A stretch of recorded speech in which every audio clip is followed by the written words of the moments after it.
Bonjour chers frères et sœurs, je vous salue, vous qui croyez en Dieu, qui avez confiance en Jésus-Christ. Alors, dernièrement, à une de mes vidéos, il y a une sœur qui est évangélique qui parlait des catholiques qui utilisent des images, des statues, etc. C'est comme si finalement elle condamne tous les catholiques à l'enfer. Bon, je lui ai dit simplement, d'ailleurs j'ai fait des vidéos sur la question des images. Parce que si on veut aller loin, on n'a même pas le droit de faire une photo. Parce qu'une photo, c'est une représentation. Et puis, le même Dieu qui a dit à Moïse et aux Hébreux, vous ne vous ferez pas d'image taillée ni de représentation, c'est le même là qui leur a dit, faites l'arche de l'alliance. C'est le même qui leur a dit, face au serpent, aux morsures brûlantes qui tuent, il a dit à Moïse, mais fais un mât et puis pose un serpent en métal, le serpent d'airain, au-dessus sur le mât. Pour que ceux qui sont piqués par ces serpents-là, quand ils vont regarder le serpent d'airain sur le mât, ils soient guéris. D'ailleurs, le Seigneur Jésus-Christ s'est identifié à ce serpent d'airain. Il dit, de même que Moïse a élevé le serpent d'airain dans le désert, de même le Fils de l'homme sera élevé de terre et il attirera à lui tous les hommes. Alors moi ma chaîne, c'est pour tous ceux qui croient en Jésus-Christ. L'essentiel, c'est d'obéir au commandement de Jésus-Christ. Ce n'est pas une dénomination. À la place du Père, dans les lieux, dans les demeures du Père, là, il ne s'agit pas de dénomination. Hein? Ce frère ou bien cette soeur-là, je ne sais même pas, je n'ai pas retenu son nom parce que bon. Hein? Vous pensez que c'est seulement des évangéliques qui sont là-bas? Je suis désolé. Il ne faut pas voir les choses comme ça. C'est pour ça que j'ai fait une vidéo que j'ai intitulée « Jésus est dans toutes les dénominations chrétiennes ». C'est celui qui obéit à ses commandements. Si tu obéis à ses commandements, tu seras avec lui quand tu vas quitter cette terre. Ce n'est pas une affaire de je suis catholique, je suis protestant, je suis méthodiste, je suis anglican, je suis chrétien évangélique. Il ne s'agit pas de ça. Si tu es évangélique et que tu n'obéis pas au commandement du Christ, tu penses que tu seras auprès de lui? Jamais. De même, le catholique aussi, s'il n'obéit pas au commandement du Christ, il ne sera pas auprès de lui. Voilà, donc c'est tout. Quant aux images, je vous ai donné l'exemple de l'arche de l'alliance. C'est une représentation. D'ailleurs, au-dessus, il y avait représenté quoi? 2 chérubins. Là, c'est les 2 chérubins, là, c'est Dieu. Pourtant, c'est le Seigneur qui a demandé à Moïse de faire cela. Et qui va se manifester. Là où il y a le propitiatoire. Donc, il faut avoir des connaissances et ne pas venir faire, je ne sais pas moi, du zèle mal placé. C'est pas bon. Voilà. Je déconseille ça à tous ceux, quelles que soient les dénominations chrétiennes. Voilà. C'est de faire la volonté de Dieu, d'obéir au commandement du Seigneur Jésus-Christ. C'est ça qui compte. Voilà. Alors, il y a un passage de l'évangile Marc 16, les versets 9 à 15, notamment le dernier verset, le verset 15, où Jésus dit, il dit une chose importante. Qu'est-ce qu'il dit? Oh, je l'ai noté quelque part. Allez dans le monde entier, proclamer l'évangile à toute la création. Je répète, voilà ce que Jésus a dit à ses disciples. Allez dans le monde entier, proclamer l'évangile à toute la création. Moi, je me suis posé la question, mais pourquoi il dit proclamer l'évangile à toute la création? Pourquoi il ne dit pas allez proclamer l'évangile à toutes les nations ou bien à tous les humains, à tous les êtres humains, mais il parle de toute la création? Parce que quelquefois, Jésus a des paroles qui ne sont pas aisées à comprendre immédiatement. Il dit, allez proclamer l'évangile à toute la création. Or, dans la création, il n'y a pas que l'être humain. Vous êtes d'accord avec moi? Dans la création, il n'y a pas que l'être humain. D'ailleurs, cela me fait penser à un passage de l'évangile de Jean où il est écrit, Dieu a tant aimé le monde qu'il a donné son Fils unique Jésus-Christ, afin que quiconque croit en lui ne périsse point, mais ait la vie éternelle. Dieu a tant aimé le monde. C'est-à-dire, Dieu a tant aimé la création. Mais dans la création, est-ce qu'il y a seulement l'être humain?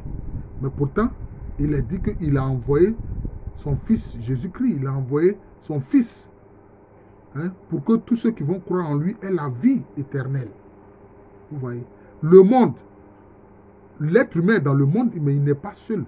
Il y a d'autres créatures. Proclamer l'évangile à toute la création. Dans la création, l'être humain y est, mais il n'y a pas que lui, il y a d'autres créatures. Mais pourquoi est-ce que Dieu parle ainsi? Pourquoi est-ce que le Seigneur Jésus-Christ parle ainsi? Il y a une raison. Il y a une raison. Quand vous lisez le livre de la Genèse, vous voyez que Dieu a soumis pratiquement la création à l'être humain. Il a dit dominer la terre. Dominer la terre. C'est-à-dire que c'est comme si Dieu fait de l'être humain le gardien de la création, le gardien du monde. Oui, il fait de lui le gardien du monde, mais il n'est pas le maître et le Seigneur du monde, non. Le Seigneur du monde, c'est le Seigneur Jésus-Christ, c'est Dieu lui-même. Oui. Mais il en fait un gardien. Oui. C'est ça, il a fait un gardien. Nos frères musulmans, ils ont un terme là, ils parlent de calife. L'être humain est le calife de la création de Dieu. Vous voyez. Parce que, si je dis tout cela, c'est parce qu'il y a une idée importante qui est cachée derrière ce terme. Aller proclamer l'évangile à toute la création. Il est évident que l'évangile s'adresse d'abord à des êtres humains. Non. Ça ne s'adresse pas à toute la création, mais ça s'adresse aux êtres humains dans la création. Aux êtres humains dans la création. Dieu a tant aimé le monde, il a envoyé son Fils. Vers qui? Vers toujours les êtres humains. Donc, on voit bien que le point focal, ce sont les êtres humains. Mais qu'est-ce qu'a dit? Quand l'être humain a reçu Jésus comme Seigneur et Sauveur de sa vie, qu'il a donné son âme et tout son être à Jésus-Christ, et que le Saint-Esprit vient habiter en lui pour le transformer, pour le régénérer, qu'est-ce qui se passe? L'être humain devient une nouvelle création. Donc, quelquefois, on a dit une nouvelle créature dans certaines versions, mais dans d'autres versions, la version qui me plaît le plus, c'est où on dit l'être humain devient alors en Jésus-Christ une nouvelle création. C'est très important. Ça permet de comprendre pourquoi Jésus-Christ a dit de proclamer l'évangile à toute la création. Parce que l'être humain devient une nouvelle création. C'est-à-dire qu'il quitte le domaine de la chute adamique, la chute d'Adam et de Ève, pour devenir quoi? Un homme né de nouveau. Vous avez vu tout l'enseignement que le Seigneur Jésus-Christ a donné à Nicodème concernant la nouvelle naissance. C'est ça. Et quand l'homme naît de nouveau, parce qu'il a accueilli Jésus-Christ comme Seigneur et Sauveur, qu'il est régénéré et habité par le Saint-Esprit, que le Saint-Esprit lui-même habite aussi dans le Saint-Esprit, que le Saint-Esprit habite en lui, qu'est-ce qu'il devient? Il devient une nouvelle création. C'est-à-dire quoi? Alors, le fait qu'il ait une nouvelle création, il peut agir sur la création. Je répète, l'homme né de nouveau peut agir sur la création. C'est important. C'est pour ça que dans un passage, je crois que c'est dans Isaïe, je n'ai pas exactement les références, où Isaïe parle, je peux dire, des choses à venir, c'est-à-dire ce qu'on appelle dans le langage théologique, les choses eschatologiques, où on dit quoi? Mais que l'enfant même sera à côté du lion. Et que le lion va se nourrir de quoi?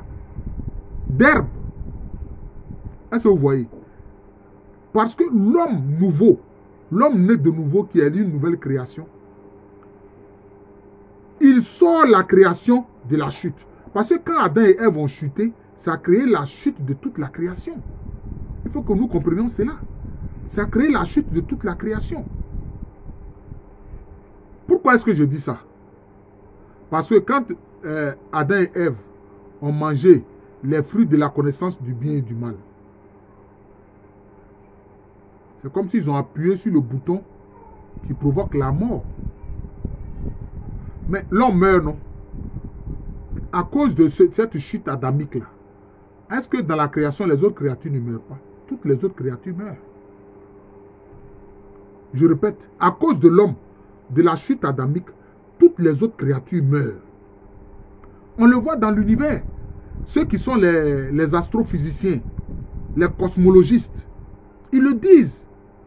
Quand une étoile meurt, soit elle explose en supernovae, enfin en supernova, c'est-à-dire toutes les étoiles meurent en explosant en supernovae, ou bien elles s'effondrent et deviennent des trous noirs. Donc, les étoiles que vous voyez là meurent, les planètes meurent, les animaux meurent, les arbres meurent. C'est-à-dire que toute la création est soumise à la mort à cause de la chute adamique. Mais quand Jésus donne la vie éternelle, la vie divine à un homme qui a reçu l'évangile, hein, qui est né de nouveau, celui-ci participe à la régénération, à la vie nouvelle, même de toute la création. C'est de ça qu'il s'agit. C'est pour ça qu'il faut comprendre. Ce n'est pas pour rien que Jésus a dit cela. Sinon, il aurait pu dire, allez-y proclamer l'évangile à tous les êtres humains, ou simplement à toutes les nations. Vous voyez? Mais il dit, proclamer l'évangile à toute la création. Chers frères et sœurs, si tu es né de nouveau, tu peux agir sur la création. Tu peux agir sur la création. Pourquoi? Mais on voit, Pierre, il passe, simplement son nombre guérit les malades. Simplement son nombre guérit les malades. Simplement son nombre là, ça guérit les malades. Et c'est comme ça que des disciples sont devenus de véritables thaumaturges, c'est-à-dire des faiseurs de miracles. Comme on le voit dans le livre des Actes des Apôtres, concernant Étienne, le premier martyr. Vous voyez, concernant Étienne. Vous voyez. Même Paul, Saint Paul, le mouchoir qu'il a utilisé pour s'éponger, quand on touchait les malades avec, les malades guérissaient. Alors, celui qui a reçu Jésus-Christ devient une nouvelle création. Est-ce que Pierre n'est pas allé prier pour que Tabitha soit réveillée de la mort? Tabitha a été réveillée de la mort après la prière de Pierre, alors qu'elle était morte, elle était décédée. Vous voyez? Donc, en ce moment-là, tu agis sur la création. Hein? C'est pour ça que Jésus a parlé de proclamer l'évangile à toute la création, les hommes et tout ce qui s'y trouve. Vous voyez? Bien avant même l'avènement de Jésus-Christ en tant qu'homme incarné, Dieu incarné sur terre, on voit dans le livre de Daniel. On voit dans le livre de Daniel. Daniel, il n'a pas été mis dans la fosse aux lions. Mais est-ce que les lions l'ont mangé? Pourtant, on l'a affamé. Les lions, là, en principe, les lions devaient se jeter sur lui et ses compagnons pour le manger. Pour les manger. Mais les lions n'ont rien fait. Les lions ici n'ont pas agi en carnivore. Ils étaient là comme des toutous. Hein? Dociles comme des toutous. C'est pour ça que le Seigneur Jésus-Christ a parlé de proclamer l'évangile à toute la création. Ah oui. Parce que celui qui est né de nouveau, il peut parler à la création. Il connaît le langage de la création. Et il peut infléchir les choses dans la création. C'est ça en fait. Ouais. Donc vous voyez, recevoir Jésus-Christ comme Seigneur et Sauveur et être rempli de l'Esprit Saint, c'est fondamental. C'est très très important. Prenons toujours le cas de Daniel et ses compagnons. Qu'est-ce qui s'est passé? On les a mis dans une fosse avec un feu ardent. Mais est-ce que le feu là a touché leur corps? Le feu n'a pas touché leur corps. Hein? Le roi Nabucodonosor s'est contenté de dire, il dit, mais ah, je vois un Dieu qui est avec ceux-là. Et puis il se promène tranquillement. Il dit, mais n'ai-je pas mis 3 personnes dans la fosse? Les gens disent, ben roi, assurément. Il dit, mais je vois un 4e qui est comme un Dieu. Il parlait d'un ange qui était là. Vous voyez? Qui était là. Mais le feu n'avait pas d'impact sur Daniel et puis ses compagnons. Vous voyez? Donc, répandre l'évangile en étant rempli de l'Esprit Saint. Tu participes avec le Christ, avec son Père et avec le Saint-Esprit à la régénération de la création, à la nouvelle création. C'est pour ça que Pierre a dit, mais qu'est-ce que nous attendons du Seigneur? Un ciel nouveau et une terre nouvelle. Un ciel nouveau et une terre nouvelle. Celui qui a reçu Jésus-Christ, les choses anciennes sont passées. Toutes les choses sont nouvelles. La création nouvelle. Vous voyez, la création nouvelle. Vous voyez. Donc c'est pour ça. C'est comme ça qu'il faut comprendre ce passage-là. Voilà. Proclamer l'évangile à toute la création. Je ne vais pas parler longtemps. Je vous remercie. Je suis le frère Jean de l'amour de Jésus. C'est mon nom spirituel. Et à l'état civil, je suis le professeur Alou Kwame. J'ai dit au frère ou à cette sœur qui condamne les catholiques, parce que les catholiques ne sont pas les seuls à utiliser les images, hein, les catholiques, les orthodoxes, etc. Elle-même, dans ce cas-là, je lui dis, ou bien je lui dis, dans sa maison, là, photo de mariage qu'il a fait, là, sa photo qui est dans son salon, là, ou bien dans son bureau, là, il n'a qu'à enlever tout ça. Parce que c'est une représentation. S'il veut aller vraiment jusqu'au bout, il n'a qu'à faire ça. Mais je lui dis que le même Dieu qui lui a dit, vous ne vous ferez pas de représentation, c'est lui qui a fait faire l'arche de l'alliance. Qu'est-ce que cela veut dire? Cela veut dire qu'une fois que tu as intériorisé dans ton cœur, dans ton esprit, dans ton être, que Dieu est un, Dieu est unique, alors il n'y a plus le danger du polythéisme. Voilà. Il n'y a plus le danger du polythéisme. C'est aussi simple que ça. Voilà. C'est tout.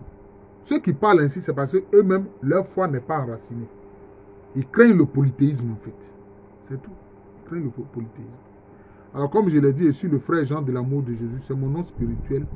Et à l'état civil, je suis le professeur Alou Kwame. Je vous remercie de faire connaître cette chaîne, de vous y abonner, de faire abonner d'autres personnes. Voilà. Vous avez là plus de 580 enseignements, voilà, chrétiens et spirituels importants.